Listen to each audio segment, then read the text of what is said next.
Can I say something? Oh, please. Do you know what day we met?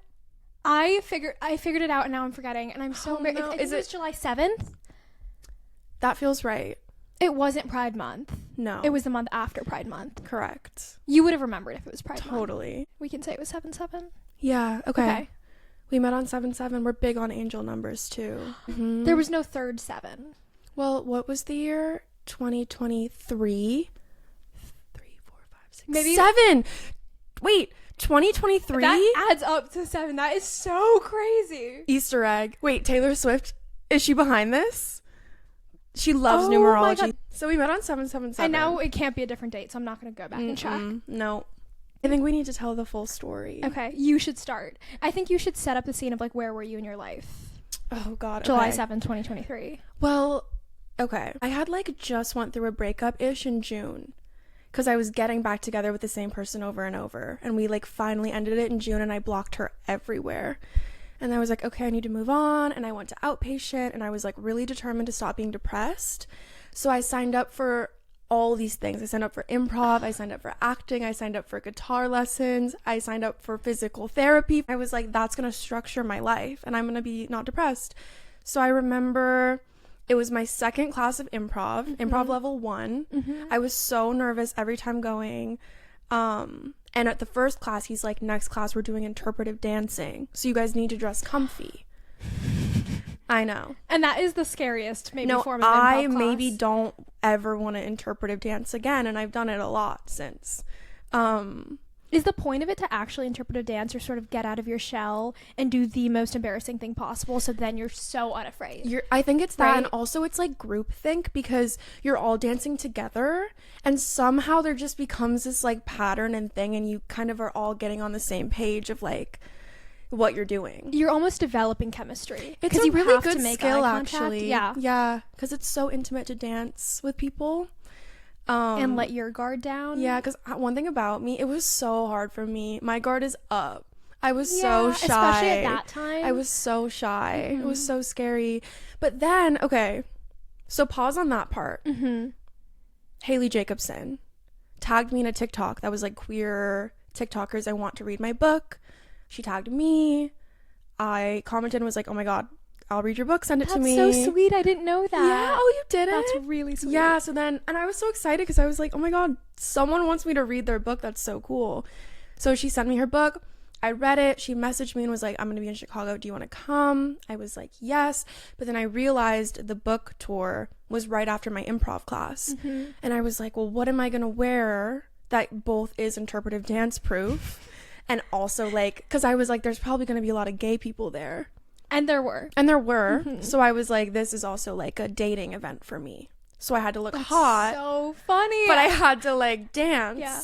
It was stressing me out. I vividly remember I wore yoga pants with a little graphic tank and a little flannel over it. Yeah. A flannel. Because I was like, how can I signify that I'm gay?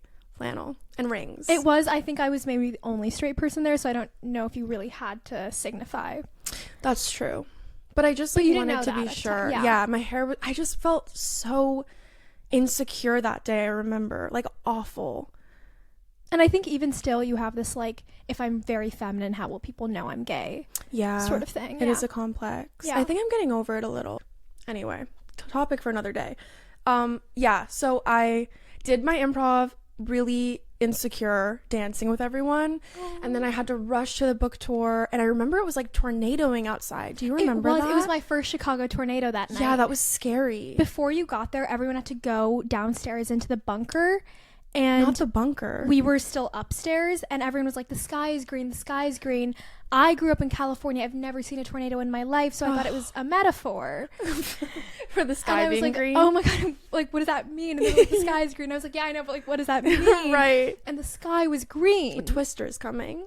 I didn't know that. I've never seen Wizard of Oz. Really? Never seen it. Wicked? Which is the one with the tornado? Wizard of Oz. No, but Wicked is the musical version. Like, have you seen that? I've never seen Wicked. Okay. But we'll watch the Ariana Grande one when it comes out. It'll be amazing. Okay. I can't wait. I love. Yeah, so it was tornadoing. Crazy. Oh, it's crazy, yeah. And I was scared because I was driving and my phone was like, tornado warning, seek shelter. And I was like, I don't know what to do. So then I got there, I was the last one there, and I was sitting on this higher chair than everyone else because all the seats were taken, so I felt like I was drawing a lot of attention to myself and it was giving me anxiety. That's so funny. I don't remember that. Yeah. This is so interesting from your perspective. It's my perspective. Yes. Yeah, it's like so different. It was so negative, I remember. I was still a little bit negative because that was before we met and you kind of healed me. Well, you were just, I think, still very depressed. I was in really a lot of depressed. ways. Yeah. So I remember when you guys were talking, your voice was so familiar to me. And I think that I had seen one of your TikToks before, maybe about a book, like a book talk kind of vibe. And I think I maybe added it to favorites because like I favorite a lot of book talk. You're talks. like, I'm going to read this. Right. I have like a little folder in my thing. And I remember when I watched your video, I was like, her voice is so cute because your voice is very specific.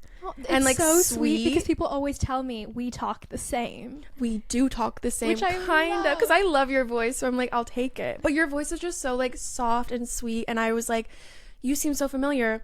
The book thing ended, or the Q&A part ended. Hayley was signing books. I was kind of waiting. I never got my book signed because I was too nervous to ask her.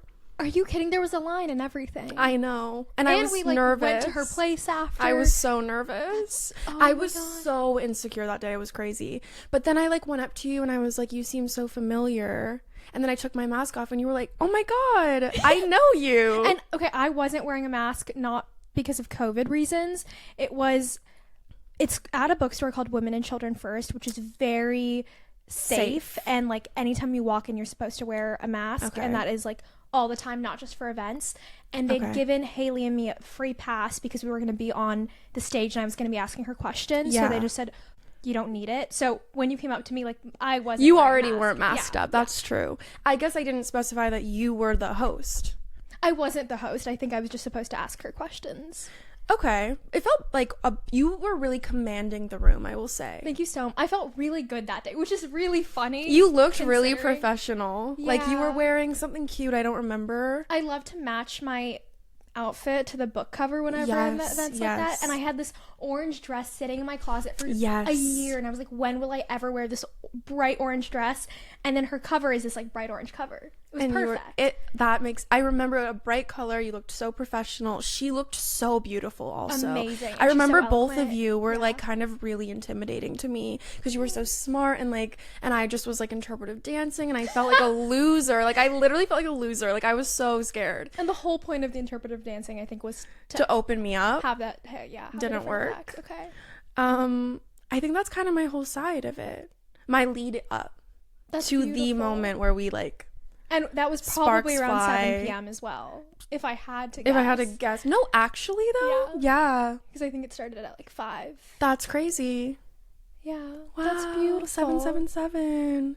So, yeah, I think when we met, something like realigned in the cosmos. No, and that's how something I tell happened. The story, too. Yeah. It felt very spiritual because I had been such a huge fan of yours, which you know, for like... a couple years. I have one of my friends who I really want you to meet. We've grown up together. I remember there's one very distinct memory I have of like I'd gone to visit her in Seattle and we were scrolling through TikTok. Seattle, okay. And we saw a video of yours and we were like, isn't she just so beautiful and smart and cool? And we were like in bed. I remember this so distinctly being like, she's so cool. And then a couple months later, I'd seen one of your TikToks where you said you lived in Chicago. Yes. And you were like crying in a car. Oh God, always. That checks out. Yeah, that was the vibe of it. And oh no. Okay, yeah. No, and it wasn't embarrassing at all. I did cry a lot online. It was sweet and vulnerable. Yeah. And like in Chicago, I feel like around January, February, everyone is so seasonally depressed and like not doing well. And I think that's what it was about vaguely. But true. That checks out. I had just moved to Chicago without knowing anyone, like in fall of 2022, and had a rough year. I wasn't like depressed, but I was lonely and had just started making friends like a couple months before. But I remember seeing that video of yours come across and I was like, oh my God, she lives in Chicago. We're gonna be friends. Like I just sort of knew that at some point, some event we were gonna meet. Because Chicago's not that big. No, not in the influencer space. Not at all. Especially like any creative space. It's just so connected. Everyone. Yeah. So I was like, we're definitely gonna be in some room at some point together, and then we're gonna be friends. Yeah. And I don't really have like parasocial. Like I want to be friends with that person. It's happened like 3 times in my life, but I was like, no, it's going to happen. I just sort of knew.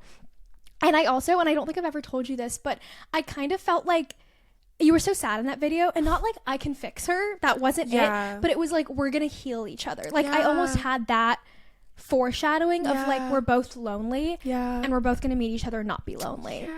It was really sweet. It might have been the video where I was crying about how I have no friends. It might have been that. And you are the kind of person who would see that and be like, I'll be her friend.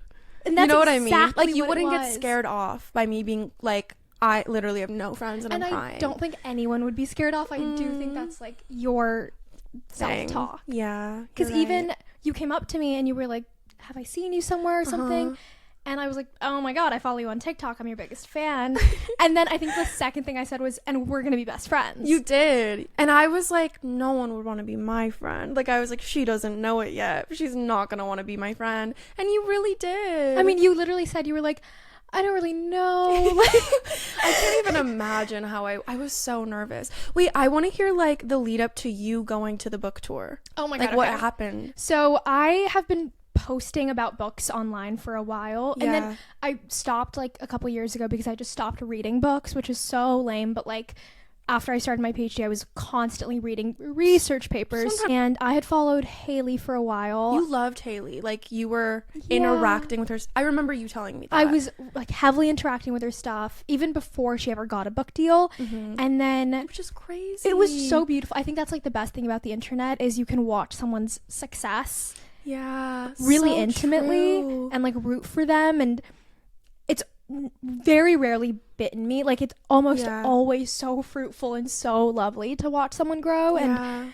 I think I saw her go from like below 10K to like a big creator, get a book deal. Eventually, I think she saw one of my TikToks, followed me, and was like, would you do a book tour stop of mine? And I was like, amazing. I would do like San Francisco or Chicago. And she was going to be in Chicago, and it was so nice. We went out for dinner before, and she was just like really welcoming. And I find it so stressful to brainstorm questions to ask someone to do their book justice. Because you have almost too much power in that situation. I would have preferred if like she told me exactly what questions to ask. And she didn't. It was sort of like, wherever you want to take the conversation. That's a lot of, which is so power. It's like a lot of power, and you don't want to disappoint not only the big room of people, but also the person who has spent years of their life writing this book. Like, that is so scary. And like, if I didn't ask the right question, and also it should be noted that the book it's like this really beautiful narrative about coming out and coming in, not even just coming out, coming into yourself. I actually like that it's not a coming out book. It starts with like, she knows who she is, and it's almost an excavation of like all of the narratives she was told before she was out.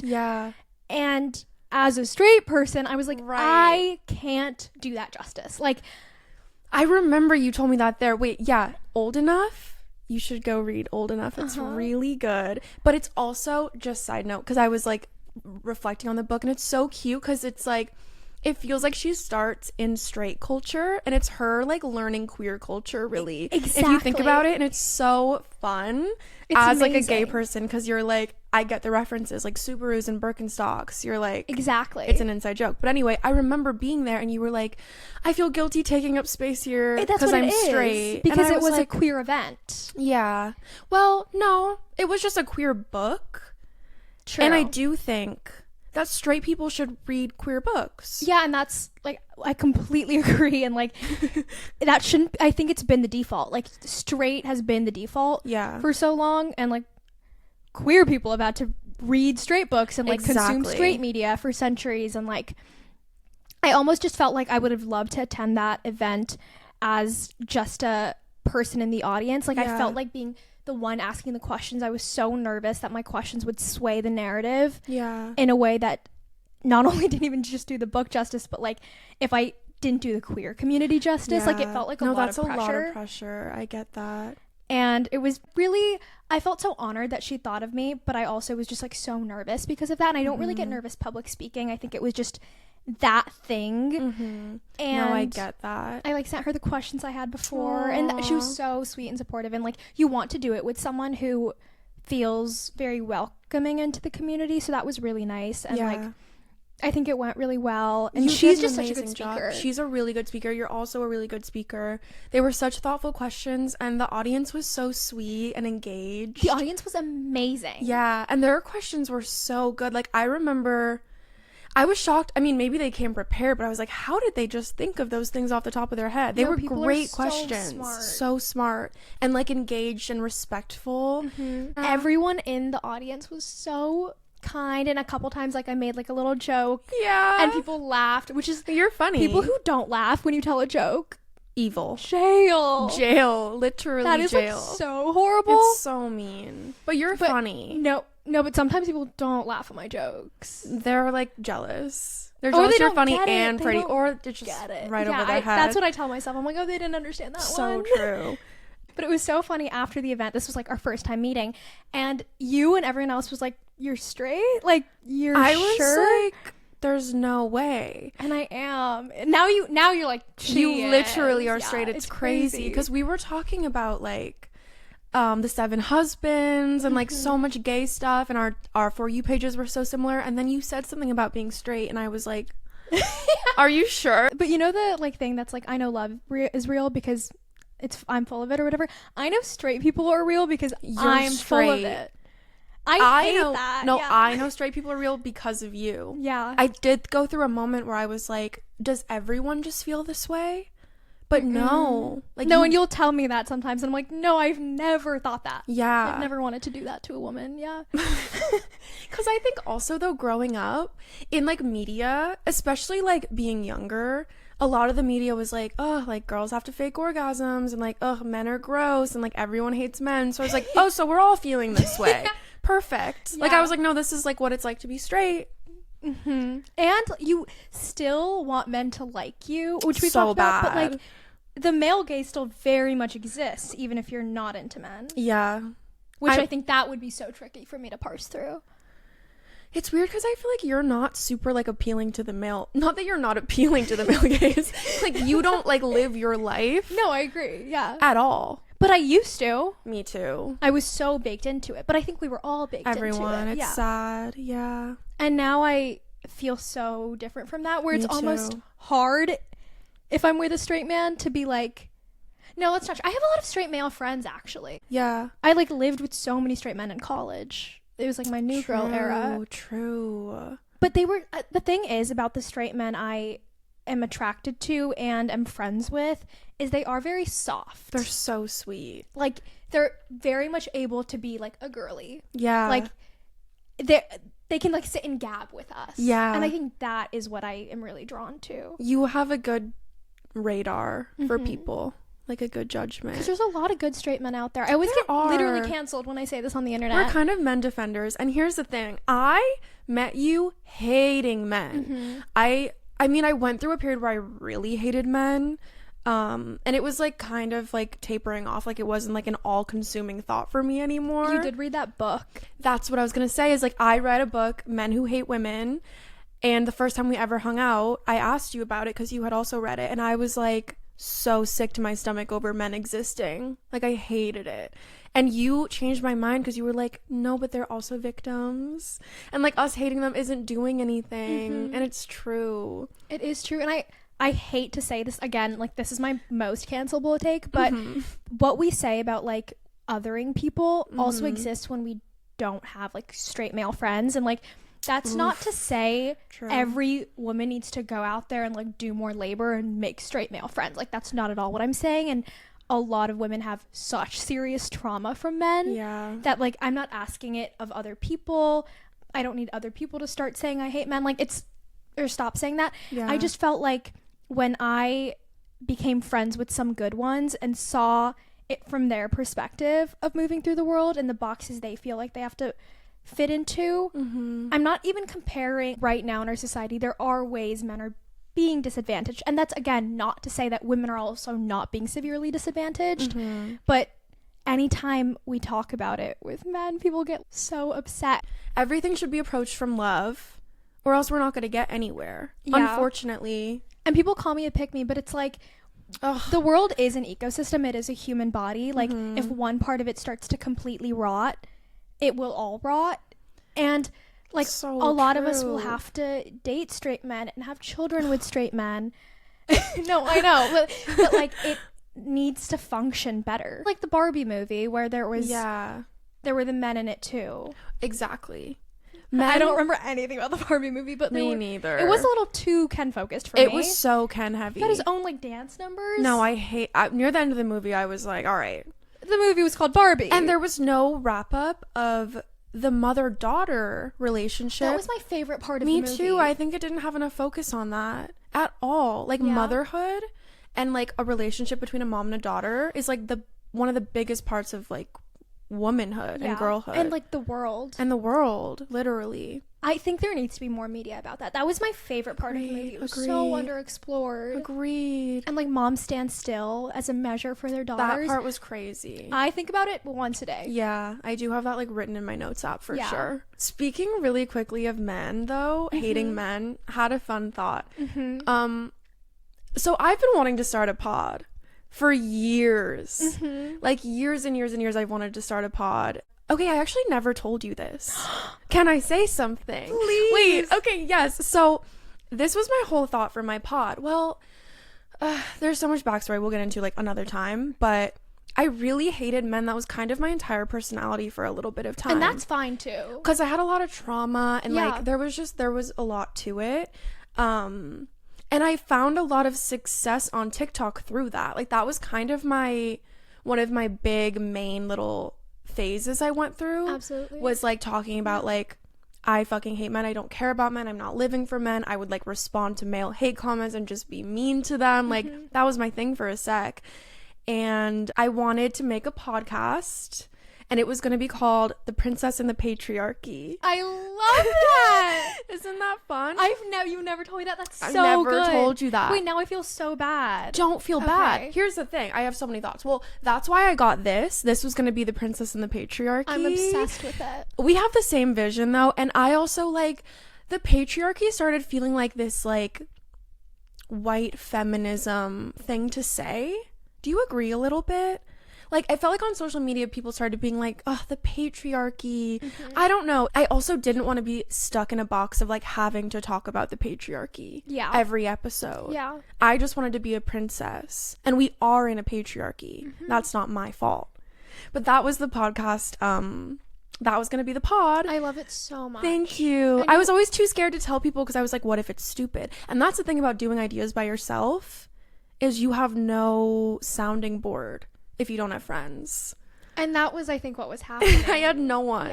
Yeah. Because now you could still do The Princess and the Patriarchy, and I would be your number one fan, and you know this is it. It does feel so fateful. It's so, the fact that we're, like, the same person. And, like, cosmic. I never know how to explain that, but it really does feel that way. And can I say one more thing about the patriarchy of it all? I know when I talk about it, I sound like such a... And I don't want to say pick me because why are women always labeled as things? I know. And like, I know I'm not. I feel really good about that. I can vouch for that. I don't want it to sound like it's women's jobs to fix the problems or fix men. And I never want it to be that. But I just think the systems need to have some design for men who are going to be disenfranchised. Yes. Because if you think about it, like right now, and again, this is not our fault or our problem, but like 80% of women are swiping on the same 20% of men on dating apps. So they're like going on less. Really? So like a lot of them are like on the dating apps not getting dates. Again, not our fault or problem, or we shouldn't change anything. I'm just sort of saying like this is happening. So they're like, okay, I'm not getting dates. I'm sitting at home playing video games. A lot of the video games are violent. These things aren't our fault, but like then if they get increasingly isolated, because just like it's hard for us to make friends in a post-pandemic world, it's also hard for them. And then if they don't have like friends or community, and if they're not playing sports or going to church, like religion isn't as big as it used to be, they're turning to the internet. And the second you get lonely men who are either like unemployed or like any sort of disenfranchisement, incels, basically involuntarily celibate.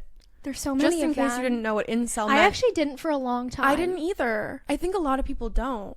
And that breakdown makes it even more sad. It's sad. Involuntarily celibate. And if you are and you go online right now, there are people preying on that with such hate and violence and being like, it's women's fault. They're the worst. And like the worst thing in a society is like bored, lonely men who have nothing to lose. Like that's where violence starts. That's where so much horrible stuff starts. Yeah. And so when I say like, I think men have their own problems. It's not like we need to solve them. No. But I do think we need to like be aware of them.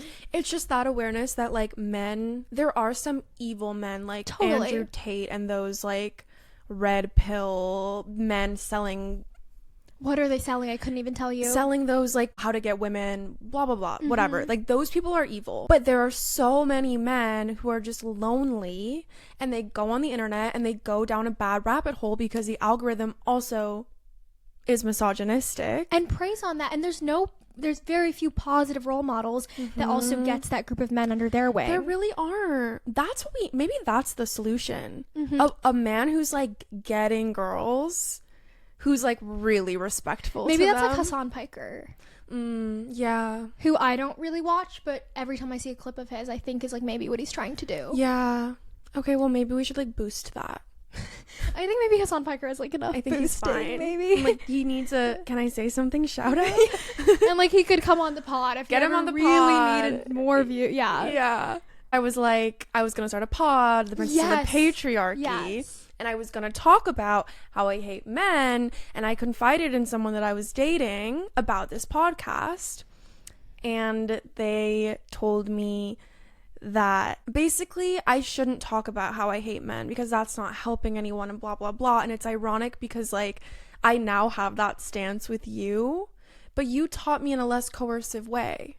Well, this person also told you, why would you have a pod? What would you have to say? Yeah, what do I have to say? Why would I have a podcast? And I have a lot of feelings about this person. Which we'll get to in another episode. Yeah. Speaking of... That could be like 100 episodes, that relationship. That could be the first season of the pod. I have like several different things to say about that relationship. It taught me so much, so I can't even imagine how much it brought you. us together, really. Yeah. Speaking of, like, have you thought of any code names for people in your life? Because I have a list. I know you told me you did, and it made me rack my brain. But I was feeling sort of creatively exhausted, so I haven't come up with any yet. I'm continuing to work on it. Okay. I only have 2, but I think yours will really inspire me. Yeah. I'm hoping. Well, mine are silly, because we're going to have reoccurring characters. Absolutely. Because one thing about us, we talk about the same things over and over and over until we really make sure we, like, got all the juice out of it. Yeah. It's literally like juicing an orange. And I want to see it from every angle. Yeah. I want to talk about it forever. I don't even want to exhaust it. No, ever. I love talking. Love talking. So I only have nicknames for 2 people in my life. Okay, I'm going to guess based on the code name. Perfect. And I think we're going to be right there. Okay, this is so fun. Do you think I'll get them? Yes. The first one is Lightning McQueen. Oh my god, I don't know who that is. And like there's a thought process behind it. Okay. There's not a story. There's a thought process on my end. Will you help me sort of make the jumps with you? I will. It will make it so obvious. And question about the code names. Are we protecting the person? Because a lot of the code names, it's like they would know this is about them, but the audience wouldn't. Well, they'll know based on the story whether or not. So like true. They're like, oh, I did that to her. So true. Like the person who told you, oh, what would you have to say on a podcast? Will know. Oh, I said that. That was like, and it'll be good for them. It'll be like looking in a mirror. Yeah. Being like, oh, let's reflect a little bit on ourselves. Yeah. Okay, so the thought process behind Lightning McQueen was that Lightning McQueen is a race car and race car is a palindrome. Got it. Thank you so much. I'm there with you. And then I was maybe thinking race car because I'm also going with syllables. No, I got it, and actually I would have never been able to get there on my own, so thank you so much for the hint. For some reason I thought you were gonna get it. My next one, I came up with while I liked this person. And it was Tinkerbell. And I know exactly who that is. Because she is Tinkerbell to me. I almost want to give her maybe a more negative. No, and I thought of one the other day in the car. Okay. August. And I think that's perfect. That's perfect. Isn't that so good? She's literally perfect. August to me. That's really perfect. Woo. That's gorgeous. Oh my god, mine would have been nothing like this. I didn't know if we were using like real names, if it was like... No, I don't think we should do real names. Not because of protecting their feelings, but more like I don't want people to go find them. Yeah. Because that is... Well, I meant real names, like if someone's name was like Lucy and then the nickname was like Mary. Like a real name, that's or so like... boring. Because you know when you were a kid, I would nickname my crushes like Apple. And me and my friends would be like, oh my god, Apple. Like it was never like serious. No, but I like these way more. And this is what I thought you were going to do, which is why I've been trying to come up with really creative ones. Okay. But for some and I feel like I'm a generally very creative person. I'm stumped. Okay, we'll brainstorm. But I think it's because, can I tell you why? I think it's because I haven't been thinking about anyone else. Yeah. I really have been thinking about you and me. I know. That's what I was going to say. I mean, yeah, and also we don't have like shit to talk about the characters in your life. I'm like, yeah. And one thing about this pod is we're going to be talking some shit. So the nickname for one of them is August. August. And it is currently August. So how are you feeling about that? Yeah, good question. Thank you. Feeling frustrated, feeling angry. Like I literally, you guys, you would listen to the song August and you're like, oh, it's a metaphor. Like no one falls in love for 1 month and then it slips away into a moment in time. No, it does. No, that does actually happen. I lived to tell the tale and it's awful. And for you, it was almost worse because it wasn't August, it was June, which is famously Pride Month. Famously my second favorite month of the year. Yeah. Maybe even my first. I love June. And you had a really fun June. And this is what I keep thinking is like, if that hadn't happened, would I have had such a fun June? You would have. We did so much in June. Did we? Yeah, and you went out so much. I went out so much with August. But would you have gone out that much with August? And I wouldn't have had as much fun. That was kind of our thing, was partying. That's what kickstarted Madeline's Summer of Sex and Partying, because I was like, fine, I'll party without you. That's exactly what it was. But it it's was never almost the same. in response. But I think you're kind of looking at it through rose-colored glasses. Because I was gone for a lot of June and I would text you. Mm-hmm. And I think in the moment, it was maybe different than it is now looking back. It was like that kind of thing where, like, I'm canceling my plans just in case you call. And I'm, like, miserable, but it's, like, fun. You, like sitting in the yearning of it all. Yeah. Because I remember feeling that way when I was 20 in a relationship where I was, like, you're simultaneously, like, miserable and sick to your stomach over it, and it feels like love, though. It really is, like, a crush is the perfect word, because it does crush you. It's crushing you. But also the beginning of a relationship, or I guess in your case that was, like, the relationship. That was it. But that is literally to your body like doing cocaine. Yeah, and you can feel it. I couldn't sleep. Really is like you're riding such a high. Yeah. And it's, oh my God. It's so good at times, and it's good if you think they're in it with you. Right. And they never are, because that's what's giving it that, like, cocaine feeling. Yeah. I think what was really frustrating about yours is at times they kind of were in it with you and gave you hints that they would want to keep being in it with you. Right. I was so down bad. And, like, I know that Down Bad was a controversial song for you. Like, you didn't love it. I didn't love it. You still don't. I still don't. I like the visual of, like, literally being beamed up. Yes. That's what it feels like happened to me. Like, I'm like, genuinely, I listen to that song all the time because it's like I was here and then all of a sudden I got swept up in this beautiful gay partying and friends and all these things, and then I just down bad crying at the gym before you know it. Yeah. Hello? It was awful. I saw like, you know those like TikTok slideshows? Yes. I love those. Like, sad music, and every time a new month starts, it's about the new month. and this person, Tinkerbell, had August, sorry. August had, that's going to make this story confusing, but August had famously said, you know, let's take July, do our separate things, reconvene in August. Which is a crazy thing to say to someone, by the way. It's actually insane. It's so horribly rude and mean, and like keeps you, And that is the thing that, like, chemically is so bad for you. The thing of, like, okay, they're gonna come back around. Intermittent reinforcement. That's what it is. I talk about it in therapy. It's like the monkeys with the banana. Yeah, and the rats with the lever. Yeah. When they don't know when the thing's gonna come out, they sit there all day doing it. That was you all of July. Staring at my phone. Yeah. I should have known. Yeah. She wasn't gonna text me. It's like, will you call when you're back at school? No, they never do. Mm-mm. No, they never do, actually. Mm-mm. I can't believe I agreed to that. Yeah, let's take July off. Well, you also said, like, I'm gonna still be going on other dates. I did say that. And I did go on a lot of dates out of spite, and it did give us good content for the pod. It did. But you were down bad crying at the gym. I wish I went to the gym. I was down bad crying on my couch watching Sex in the City. But I saw this, like, in the TikTok slideshow. Oh, yeah. That's where we were going. An image, what did it say? It was like, promises made in June, rotted by August, or something like that. I see it, and immediately I'm like, she is going to go into such a horrible, deep pit of a spiral seeing this, and also feel like, oh my god, it's such a sign. Like, I just knew I almost had to get it to you sort of before the internet did at a bad time, and I know you were doing kind of well that day, so I was like, I'm gonna get this to her today instead of she seeing it on, like, a depressed day. Ugh, and then not leaving the house. So true. I did send it to you. An hour later I see it on your story. I had to. And you were like, I can't believe other people feel this way. I'm like, And it's so funny because she doesn't follow me on Instagram. Like, I don't know who I was posting that for. I just, like, had to, it feels like, oh my god, the world sees me. I felt so seen, and I needed everyone else, because I was like, there must be someone else feeling this way. And they're 100%. So I had to put it out there. I think, like, summer romances are some of the craziest. God, it's the worst. And worse because you're going out so much. You think that, like, high is going to last forever. Because the high of the summer sort of intertwines with the high of this person.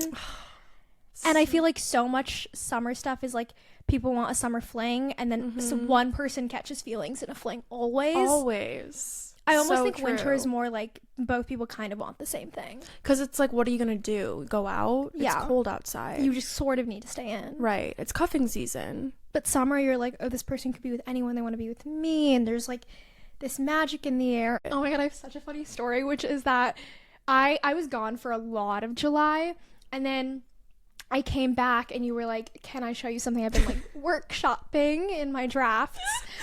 Like, yes, of course. Like, absolutely. You hand me your notes app, and it's this, like, long note saying, like, you know, the month of July has passed, so, like, what are we doing? It's like, that is how the note starts. I see the date of the note, July 7th. I was like, you wrote this about how you were going to feel in August on July 7th. Yeah. Like, that was so silly. 7 days into us not talking, I was like, I can't do this anymore. Up at night, and you were like, can't believe you haven't texted me all of July. I'm like, girl, how did you know that at July 7th? But and you I was knew. right. Yeah.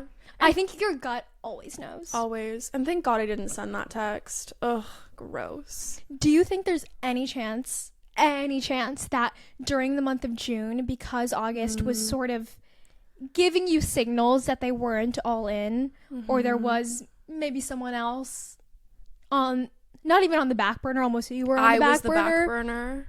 Yeah, no, you weren't. Like, that's like how you were being treated already. Do you think that made you want it more and, like, almost work at it?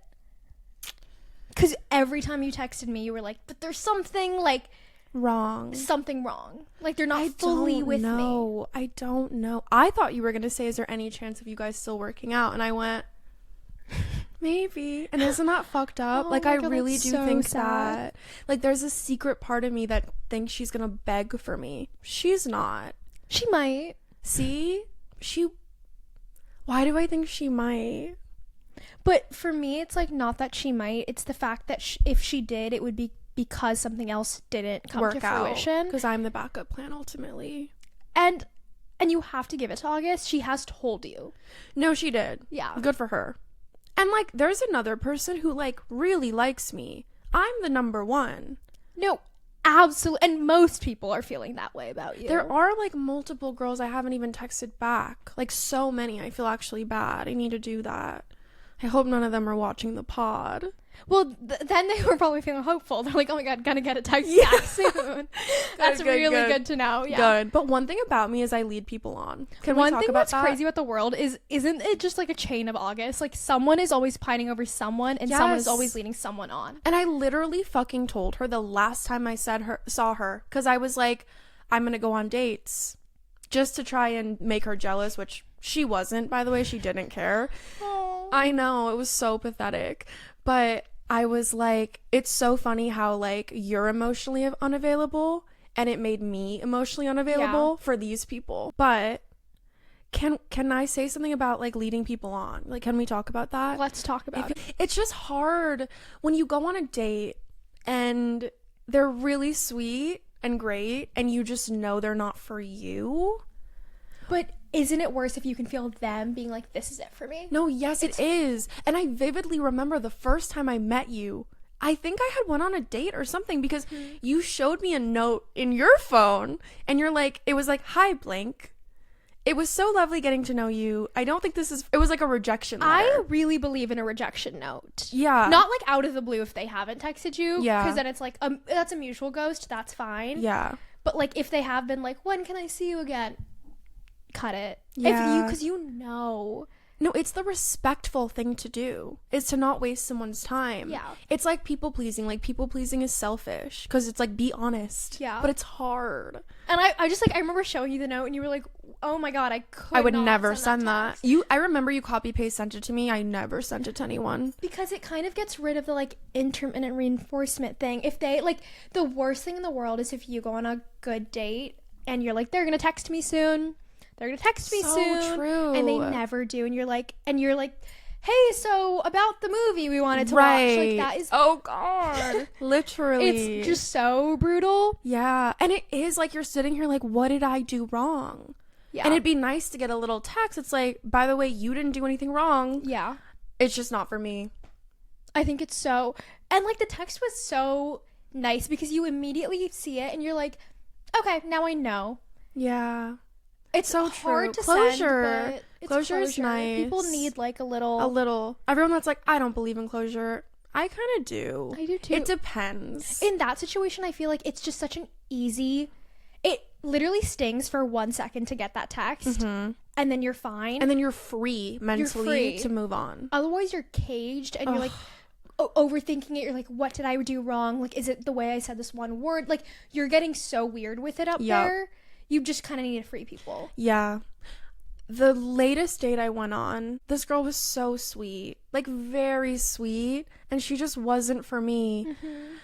And she kept saying like she's so shy and she's so nervous, and like I didn't want to make her feel like, or she kept being like, I'm so awkward. And I was like, no, you're not awkward, because I don't want to reinforce that, because thinking you're awkward is making you awkward. I wanted to like boost her self-esteem. And at the end of the date, she was like, so do you want to go on another date? And she asked you in person? In person. And I could not say no, because people pleasing. Yeah. But also, I don't think anyone could really say no in person. That's so tough. Yeah. And but she was so sweet, and I know that she would have taken it personally, like she did something wrong, and she didn't at all. I just am really picky, and I know what I want. Yeah.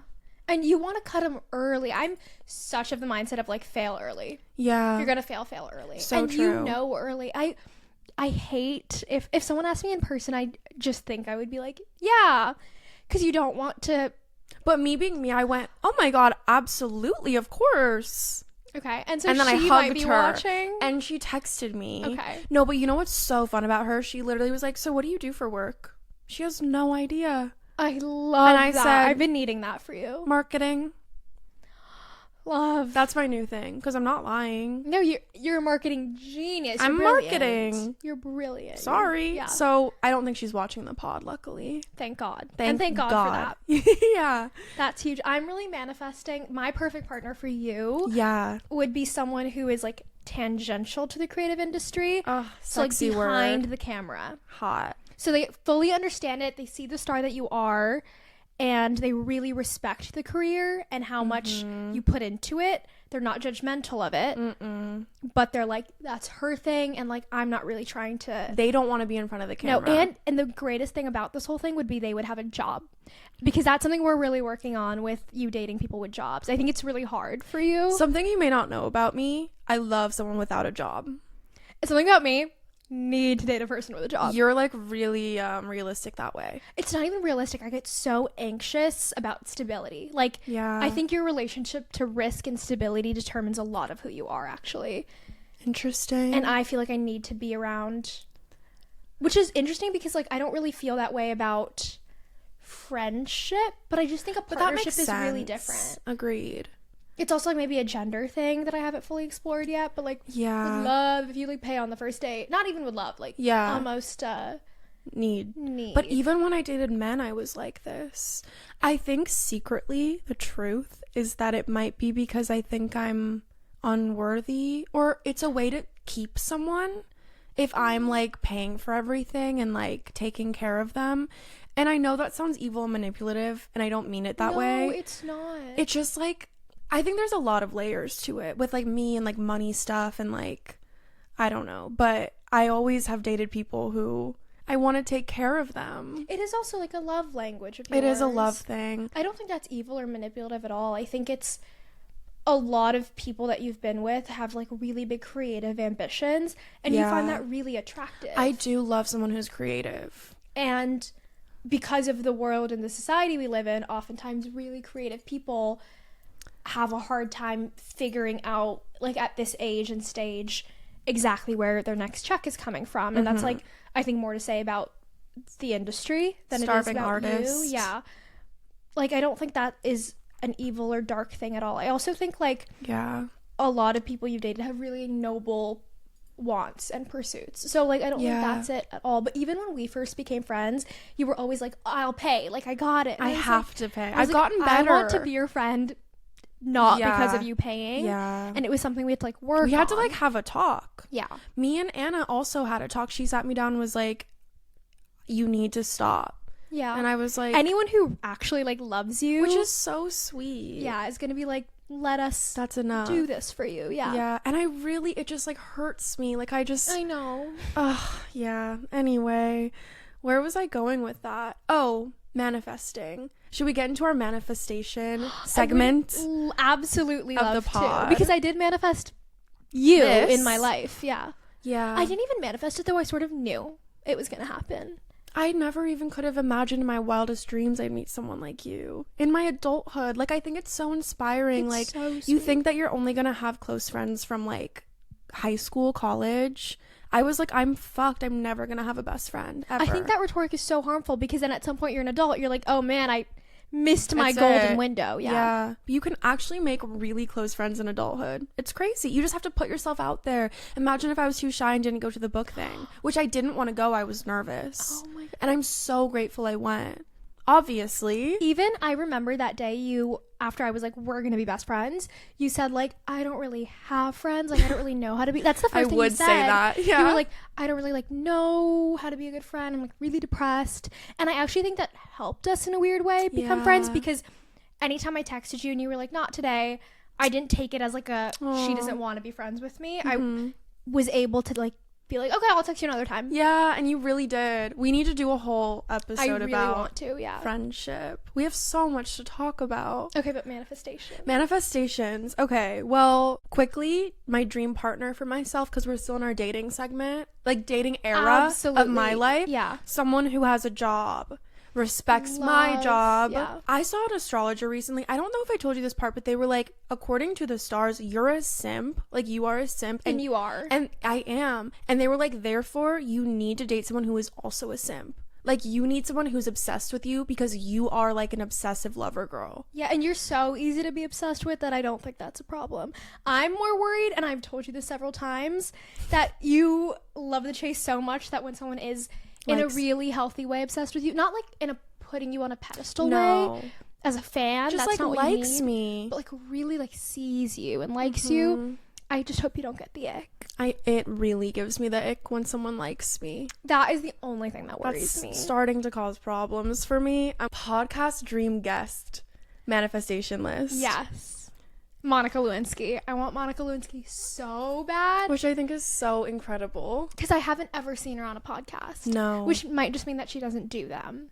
Right. But I do believe if she were gonna do them, we would create the safest space I can possible. totally see Monica Lewinsky sitting here next to Frog and Toad. Like right here in the middle. I think she would love this room. I think she'd love it in here. And then we could go get french fries with her after. Yeah. And I really think she would enjoy it. I just like, I was telling you this the other day, but she's been such a international lightning rod for slut shaming and misogyny, and probably has had like before people knew what cyberbullying was, the worst cyberbullying ever. And just to like ask her how she gained that sort of mental fortitude to now come out the other side.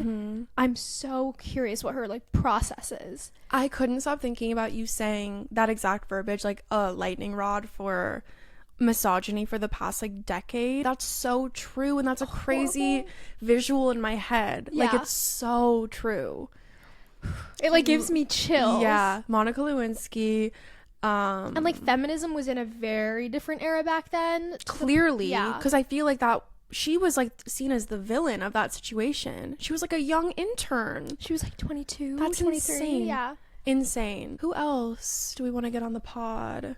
Rain Fisher. Internet princess. Like literally the writer of our generation. We were obsessed with. I would be like really nervous. I don't think I would be able to form a coherent sentence or a sentence coherent enough for her.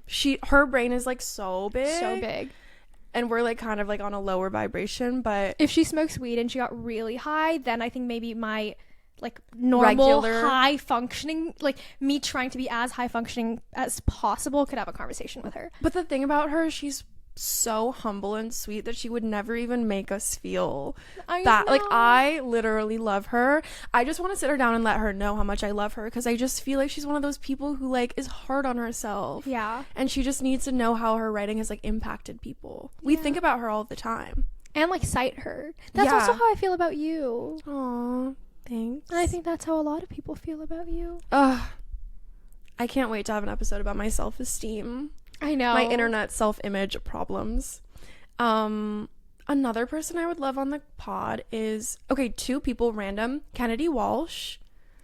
I would love Kennedy Walsh on the pod. That feels so doable. You know her. I've always wanted to meet her. We're like internet friends. Yeah, so and that I feels love her. Easy. I am scared the world might combust if we're in the same room. Absolutely. Because we're kind of like... Yes. Very similar, not energies, but like... something. On the internet, in the same bubble. Totally. I feel like. Yeah. But in that same vein, did you ever watch Best Dressed on YouTube? Yes, and we've never talked about her, but I love her so much, and I feel like she formed so many of my little girl opinions about the world. And I miss her on YouTube every day, and I just hope she's doing well. But if she ever wanted to like come and chat, Erin Heatherton is a Victoria's Secret angel that I know, and I have a deep history with. She doesn't know, parasocially. Got it. And me meeting her was like a crazy moment in my life. I have to tell you that story, and I just would love to get her on the pod, because being a Victoria's Secret angel in like the 2010s, where misogyny was still very alive, rampant, yeah, Victoria's Secret had no inclusivity whatsoever. Like, I just think that would be a really interesting conversation. Oh, that's so good. Okay, now I'm feeling inspired. I really want to have this is such a different vibe. Barbara Corcoran on the pod, who's a Shark Tank shark. I love her. Such a different vibe. We're going like really into all these different universes. That's okay. Like, huge Shark Tank fan. Me too. And she would love the pod. I think she is like the epitome of like, can I say something? Yes. Two people I want to add really quickly are Shay Alexi, who wrote the song of the Pretty Bird. Would love to get Yes, them I think on that the was my pod. first ever TikTok I watched of yours. So I think that could be really fun. Huge. And also Steph, who I went on a date with from Hinge. I'd love to get her on the pod. She's a big fan of my TikToks. That is huge. Now, she didn't know about them. I think she'd be so funny to be like, what is it like going on a date with me? Give me feedback. Love that. Great content. Okay. My last one, because you just inspired me, Shay Mitchell. Oh, Shay Mitchell. Love. Okay. Dream sponsorships. Which, to be clear, this is a hobby. We're not really looking to make money. We have no producers. Not even just like money though, but I would just want Popeyes to sponsor us for the purpose of sending us food to eat. Because we're hungry. We get so hungry by doing the pod. I'm starving. By the end of the pod, we're like starving. And we love chicken and fries. Chicken and fries and Diet Coke. And Diet Coke. And Theo loves a little French fry. Theo loves a fry. So Popeyes Command strips are keeping the Kiss Castle alive. If Command, you want to work with us, Hinge, obviously. Because your summer of sex and partying. Yeah. Like, they already are sponsoring my summer of sex and partying. They just don't know it yet. And there's some crazy Hinge stories. And I've been on expensive dates. So, yeah, I could use a little check from Hinge. Because I always pay for the date. Any other dream sponsorships? I think there's so many. These are the ones I think we should start with. So... we could all put our brain power towards that. Starting, can I say something? We love you guys. We love you guys. Mwah.